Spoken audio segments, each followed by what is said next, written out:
the show, Five Stripe Fam. I'm AJ. Before we get into it, become part of the notification squad by hitting the bell next to the subscribe button on YouTube. Welcome to another episode of Five Stripe Weekly, and we have a very special guest to talk about new CEO and president of Atl Utd, Garth Lagerway. And what better way to get some insight on him and his former exploits with his former club, Seattle Sounders, than longtime fan of the Seattle Sounders and a fellow creator of a fan channel of the Seattle Sounders. That's coming up right now. And we have our very special guest to help us get to know Garth Lagerway a little bit better, Shauyan from Rave TV and Next Gen Pod. Welcome to the show. Well, thank you so much, AJ, for having me on Atlanta United Fan TV. I'm happy to be here with all you Atlanta United fans because, hey, you guys just got a diamond in the rough in Garth Lagerway, and I'm excited to talk about that in today's video. Man, diamond in the rough, it could be, I guess. If he's still got levels to go up to, I would love that. Because levels to go up to, he brought you guys to the 2022 CONCACAF Champions League as a winner. I think that could be something that, how do you go up from there? I don't know, but, we're going to talk about him, and we'll see if he's somebody that can bring us to that next level of where we want to be. After that Club World Cup, because other than that, there's not much else to win there. But in terms of Garth Lagerway, he was a big part of you guys' front office. What did you feel like was his greatest contribution to you guys to bring you guys to the level that you guys clearly are in the league? Yeah, so when talking about Garth, I think you got to kind of start from a bit of the beginning. And, he came in, I believe, January of 2015. And this team the Sounders were similarly to Atlanta United. I think both of us have set the bar high for expansion teams. And I think we are the best two expansion teams in MLS history. And he came in 2015, and the Sounders have had success. They've been a team that have always made the playoffs at that point. They've won Open Cups. They've won a Supporter Shield, but they just couldn't win an MLS Cup. And, he was butting heads a little bit in the beginning with Siggy Schmidt, but I think he let the Sounders do their thing. And then midway through 2016 is where I think everything changed when he brought in Ladero, and that's where we saw the Garth Lagerway show when we won 2 MLS Cups, made 4 MLS Cup finals, and winning a CONCACAF Champions League on top of all of that. And Garth, I think, changed the Sounders, and, I think he could do the exact same thing for Atlanta United. I don't know if that answers your question, but, when thinking about Garth, I think about he took the Sounders to that next level of finally pushing on to winning an MLS Cup, and I think that's what changed with the Sounders is, we were successful. It's not like we were complacent necessarily, but he just transformed this team. He pushed this team and made this team into cutthroat winners. What actually matters, the silverware that does matter, and that is MLS Cups. And we were fortunate enough to make 4 finals, win 2 of them, and on top of all of that, win a CCL. Mm-hmm. Yeah, no, definitely envious of that trophy cabinet a little bit for sure. And I'd be very curious to see what he does bring. But in your experience with him, what do you think he has brought? In terms of the hiring prowess of bringing, good talent into the front office, whether it's analytics or coaches or, the right personnel, or, is there something else to him that, I'm not really noticing?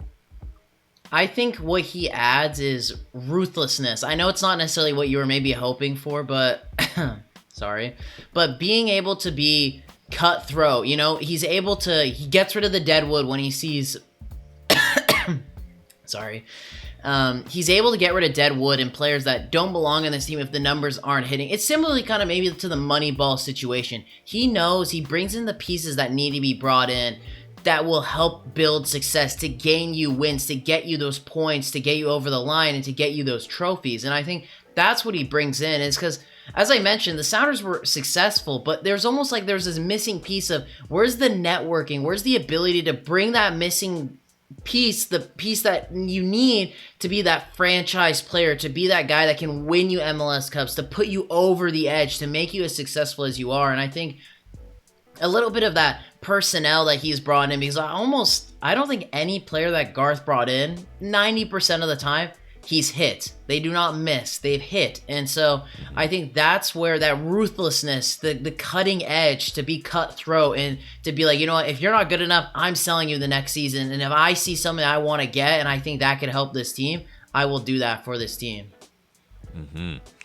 I mean, that's something that we've sorely needed, really, and especially with Arthur Blank teams, we have kind of treaded in mediocrity, rather, and it is something that, that's music to my ears, really, because, there is somebody in the front office that a lot of people want gone, our technical director, Carlos Bocanegra, and so, he could be that first man that bites the bullet here, but in terms of, with your experience with Lagerwey, the best players that you think that he's brought in, are you thinking that they're guys that, are suited for this league? They're more, less of the selling guys to Europe, possibly kind of players, more, veterans that are suited for this league that can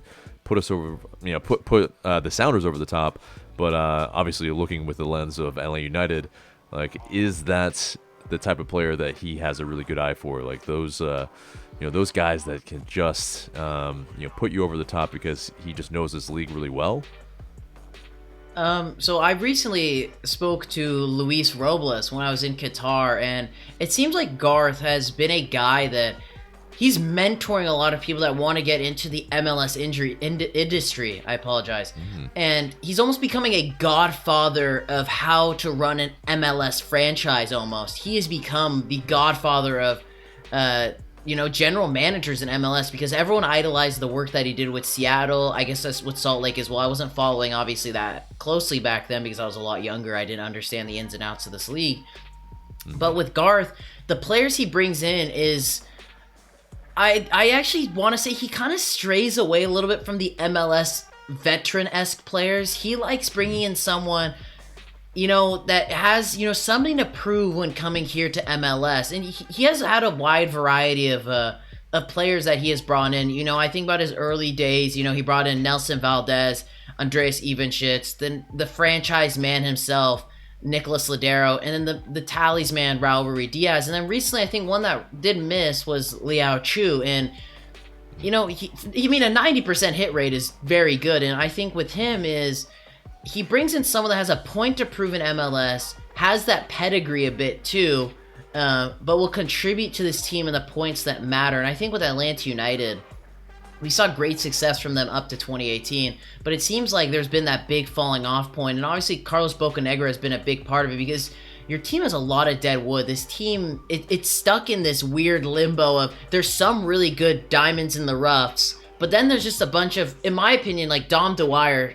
in my opinion, shouldn't be in this team. And, there's other players, I haven't specifically looked into Atlanta United's roster, but there needs to be a big clear out because there are some players that nowhere near should be in this team, but there is that little bit of potential, and I think he's going to build this team around who is going to be that star, and I think that's going to be Thiago Almada, and he's going to find pieces that will best suit Thiago Almada, because I personally was a big fan of Thiago Almada's first season. I think some people criticized him, but I think there's a big building block, and you could see the big potential with him, and I think Garth will know his focal point, and then will build around that, and, get rid of the players that shouldn't be there, and build the squad to where everyone is happy to be a squad player to being a starting player in this team. And I do think he does stray a little bit away, though, of like an MLS veteran-based players, because the Sounders don't really have actually that many of them. And now as well, when Garth was there and we did clear out and didn't extend a few players' contract, you can see that those MLS experienced players there isn't many left in the Sounders. It's really just the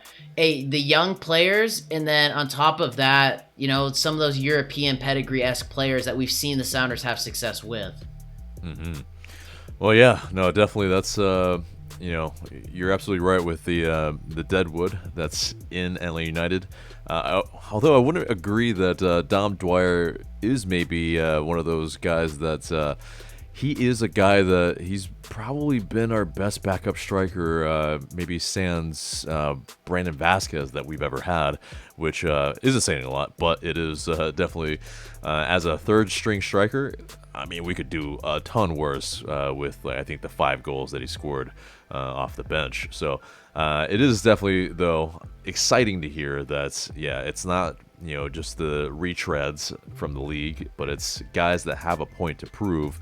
And, I mean, the track record definitely speaks for itself. And especially, the actual record that he has with you guys, the Sounders, 117, 87, and 56 in all the regular season, and then 17, 5, and 3 in the postseason.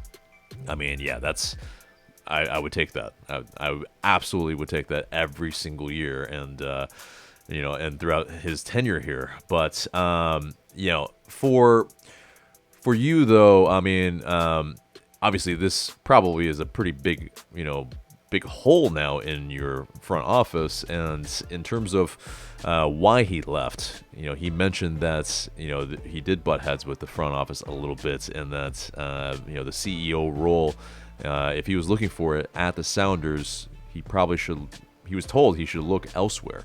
And what do you think in terms of him now being the CEO and president of LA United, and how he can fare as more responsibility and having to be more in the business and marketing side of it?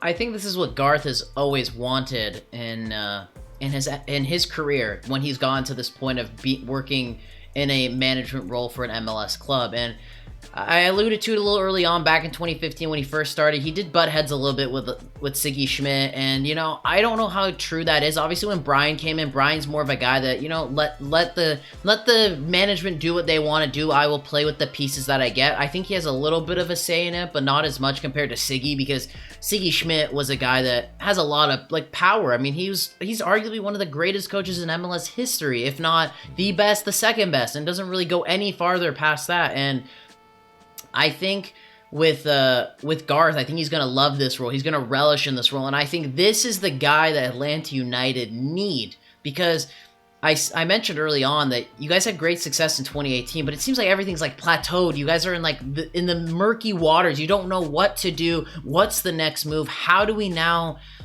jumpstart this team? To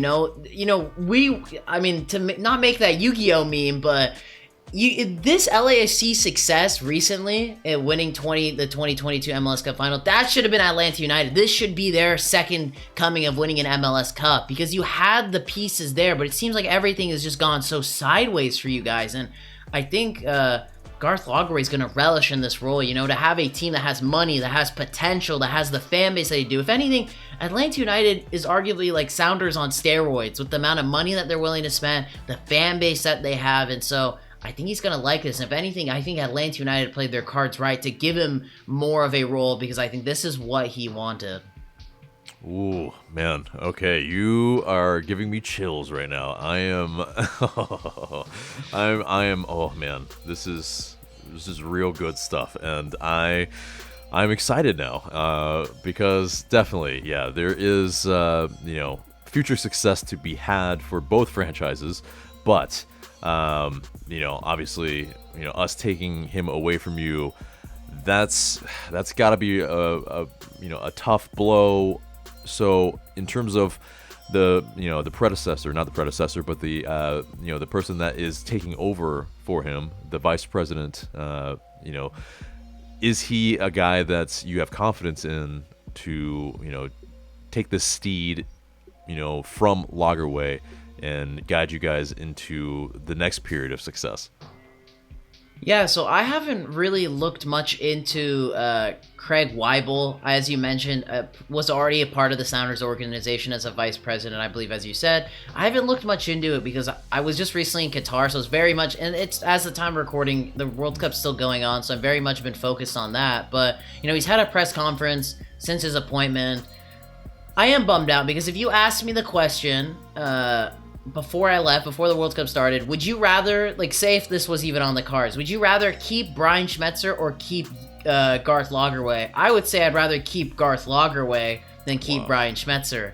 That's my take to it, especially with the recent form that we saw last year. I'd rather keep Lagerway because I think he has made his mistakes are a lot more minimal compared to the mistakes Brian Schmetzer has made, and there's more great moments that outweigh the little small moments of mess ups or failures from Lagerwey, which I don't think there really is any. And with Weibel, I don't know. It's too early to say. I am obviously nervous because the Sounders are now in the shoes of Atlanta United a bit in regards to now we're in a rebuilding phase. Some people don't want to agree with that. I personally think we are. Sounders missed the playoffs for the first time in their club's history, regardless if they won the CONCACAF Champions League. It's a big failure. Regardless, we played 8 more games compared to everyone else. If you're going to say we're going to play for the MLS title and the CCL final, you got to have a team that can do both of that. And obviously, we didn't necessarily have that, or maybe that was due to Brian Schmetzer's coaching. I don't know. That's totally up to you guys, like, for everyone watching to decide. But in my opinion, it's going to be interesting for the Sounders. It's going to be a big task for Craig and see, well, can he do it? Can he not do it? He's rumored that apparently we're going to sign a player that was almost in the round of 16 at the World Cup at the time, like, because not all the teams made it to the knockout rounds. I don't know what's going to happen, but I think for Atlanta United, because obviously no one's going to care about the Sounders. If anything, we want to hear about Atlanta United's success. I think it's on the up and up for you guys. This was the step in the right direction, and it's kind of murky waters for the Sounders. Hey, maybe he might be really good in this role. We'll find out. Okay, yeah, I mean, definitely, I don't hope that for you guys. You guys are kind of that sister team out west that I kind of secretly hope continues their success a little bit. So, it's sad in a sense that we took someone that's super important for you guys, but obviously I'm super stoked, and it is something though. I mean, the type of players that he's brought to you guys. I think my question tactically is that it's definitely a bit different, one would say, the playing style of Seattle Sounders versus the playing style of Atlanta United, in which we want to play with the ball, we want to be swashbuckling, and we want to play with more verticality. Is that something that you think, with the kind of personnel that he's brought in, player personnel, do you think he's capable of or getting those type of players that that LA United crave, the fans want, like those type of more ball playing, players that's play attractive, swashbuckling football? I think to keep it totally 100% with everyone, he will play the system that he thinks will best get wins and results for Atlanta United. Be your guys' current system, be the style of play that the Sounders player might be something completely different. It depends. You'll find out based off of who will be the first couple, that batch of players he brings in. Where is the direction going under him in this team? I think it might take a year for you guys to finally find out, get your footing with Garth Lagerway, but I don't have a proper answer for you. You guys, I guess, will find out depending on how things pan out with your transfer window. Indeed, I guess we will. But I mean, I hope it's a good surprise when we do find out those players that we bring in. It will be interesting to see how many players maybe this always happens when guys come from another team and they have their players. How many we siphon off from you guys? And I mean, who's one guy do you think that maybe he's close to free agency, or a player that might be having his head turned a little bit on the Sounders, that could make his way from the Sounders to Atlanta United? Let me quickly look at our roster. 1 minute, sorry. I have someone in mind, but no one's going to want to hear this. This is just completely biased. 1 sec. But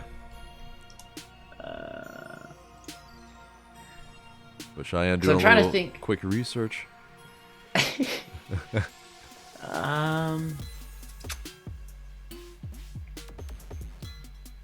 I did definitely put you on the spot, but I know you definitely did. No, but it's a fair question. I like it. I should have thought of it though, to be fair. Oh, I have a couple now. I have a couple. Okay, I want to say 3. They might be far-fetched. So I have 3. I think someone like Javier Arriaga, Jordan Morris, and oops, one sec. I forgot his name for some reason. Okay, there you go. And Jackson Reagan. You know, because I think one of the biggest issues for Atlanta United was defense. I think I just have a feeling that maybe he might, and part of me too wants to see Jordan Morris gone from the Sounders. I know he's a big darling in MLS, but I've never really been that big of a fan of him personally. Javier Arriaga has had some interesting dilemmas recently with the Sounders fan base. You guys can look into that if you like. And so I think knowing the Sounders, we might not keep him. I think we should, but I don't know if we will. And then Jackson Reagan had a pretty rocky first year for us, and he's kind of a darling of young defenders in the league right now. And I've seen us, similarly to Aaron Long when he used to be for the Sounders, we let him go. And that might be the case. I don't know how much Brian Schmetzer values him, but I'd maybe throw in those 3 players. And Jordan Morris, I think now is starting, especially with the recent rumor that he wants a designated player contract.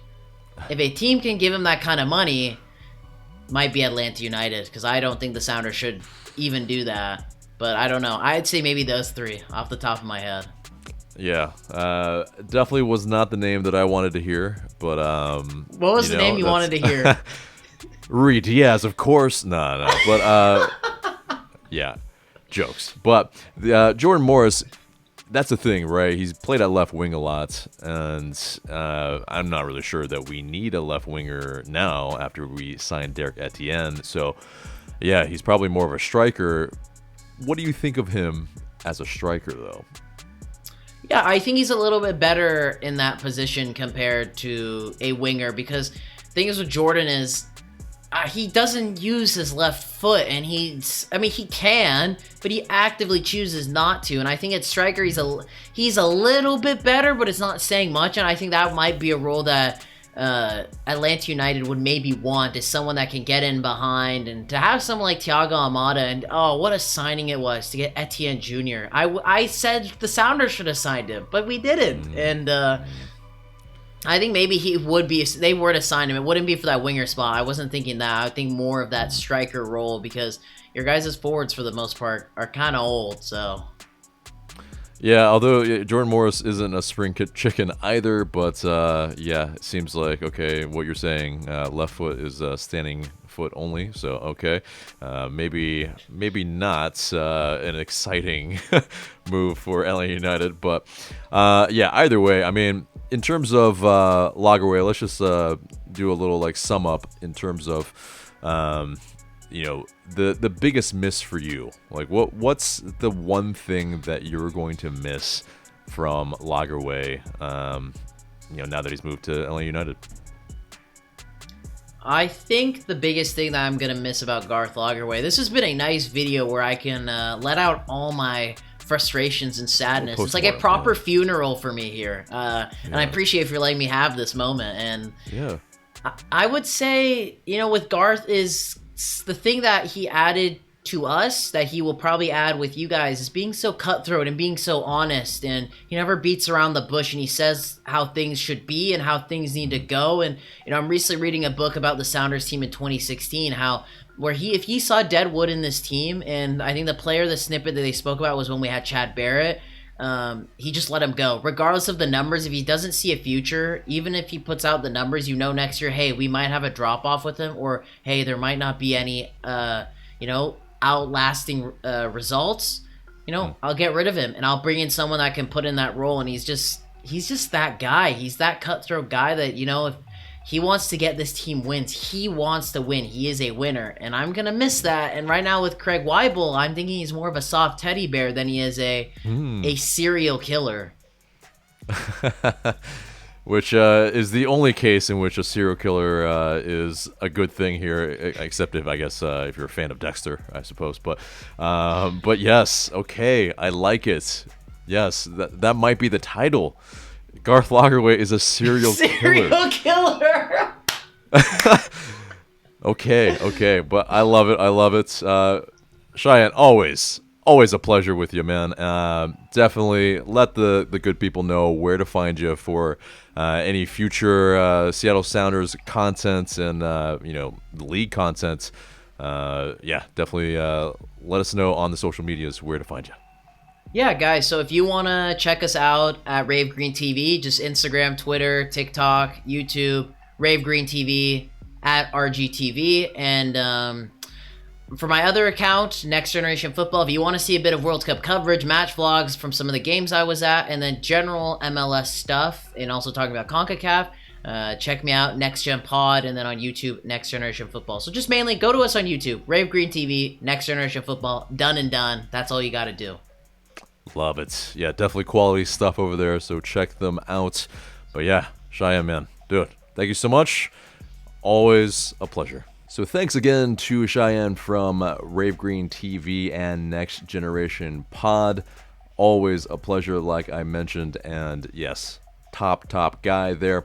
But yeah, let's get into the rest of the news from the week. It wasn't much, but there was a transfer rumor, and that was from Bostera Informa, and it was that Boca Juniors, they have been speaking for 2 weeks with Atl United for Marcelino Moreno, apparently, and that's Atl United, they want Agustin Almendra, who yes, we've been linked with in the past, but apparently Almendra, he wants to leave, but they don't want him to move on a free, and Marcelino Moreno, he wants to play for Boca Juniors, and there is a spot on the left wing apparently for him at Boca Juniors. But yeah, for Atlanta, would he be a starter? It would be very, very interesting because yes, he is a defensive midfielder, 22 years old, pretty much the same profile of a lot of sorts as Santiago Sosa and Franco Ibarra, of course, we have there as well. I mean, a guy who basically would be a destroyer there in the middle for us, but do we need him? I mean, 22 years old, especially with, as well, we have Ozzy Alonso there. I mean, it would be a glut of defensive midfielders that might not really be the thing that brings us over the top, but if it's someone that has to move out after that, I mean, it'll be really, really interesting. So, would we try to move on Sosa for a player? Would we try to move on Franco Ibarra? I mean, it will remain to be seen, but yeah, it is a guy that, kind of profiles a little bit similarly, albeit I think Almendra has a higher ceiling than Franco Ibarra, so okay, if we are able to get him on the cheap a little bit, I wouldn't be opposed to it. I mean, it would be a very interesting move. But next up is that Thiago Almada. He has advanced into the semi-finals with Argentina, the semi-finals of the World Cup, of course. And yes, definitely also want to preface how saddening it is with the human rights issues in Qatar. Definitely, we do not condone any of those issues and major, just terrible things that have happened there that have led up to it and have happened along the way, and probably no doubt afterwards as well. But definitely congrats to Almada for